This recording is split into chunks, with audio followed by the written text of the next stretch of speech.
Bonjour chers auditeurs de l'ODJ Média, notre internaute invité, Najib Mikou, partage son avis et sa réflexion, dans un article qu'il a intitulé « Réflexion ramadanesque, mort, votre silence est assourdissant », qu'on écoutera ensemble dans ce podcast. Notre consultant ouvre sa réflexion de la manière suivante.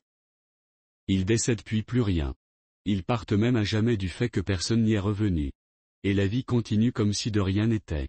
Et pourtant, il est des morts bien plus vivants que bien des vivants, par des sentiments semés dans des cœurs et des pensées, par des paroles restées ancrées dans des esprits, par des réalisations restées incrustées, indélébiles dans les annales de la mémoire universelle.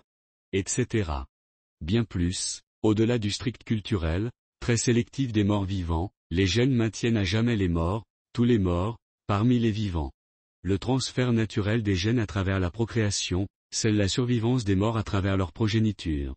Ceci dit, tous leurs legs aussi bien immatériels que réels, ne suffiront jamais pour dissimuler leur absence. Ils ne font plus partie intuitu personae du monde des vivants, ils sont bel et bien partis à jamais, pour que soient coupés tous les ponts de communication avec eux. Ils ont basculé vers une inertie, un silence des morts. Mais ont-ils droit à ce silence? Jamais le monde des vivants n'a eu plus besoin de signaux, de messages des morts pour apaiser sa tourmente. Les morts ont tellement de longueur d'avance sur les vivants, que leurs moindres signaux peuvent changer le cours des choses dans le monde. Les morts ne savent que parfaitement ce qui se passe après la vie pour être en train de le vivre et en témoigner. Se taire c'est abandonner les vivants, c'est les lâcher à leur folie furieuse. Les morts doivent absolument sortir de leur silence par obligation d'assistance à humanité, en grand danger de banqueroute généralisée. Leur témoignage dans la situation présente des vivants, sera dissuasif, persuasif, vital même pour ces derniers. Si la parole de Dieu n'a pas suffi pour permettre aux vivants de distinguer entre le faisable et l'inconcevable, en raison des croyances de chacun, le témoignage des morts sera sans appel pour les sanguinaires, qui usent de leur puissance, de leur pouvoir pour exterminer des enfants, des femmes et des vieux Palestiniens sans force ni défense, pour répandre l'injustice, la terreur, l'imprévisible dans le monde.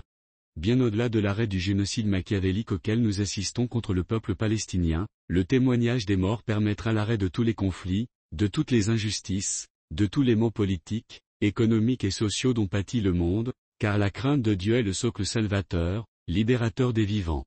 Mort, dit aux vivants que l'au-delà est certitude, que le jugement dernier est certitude, que le châtiment de Dieu est impitoyable, que nul ne sera épargné, que rien, brin soit-il, ne sera omis.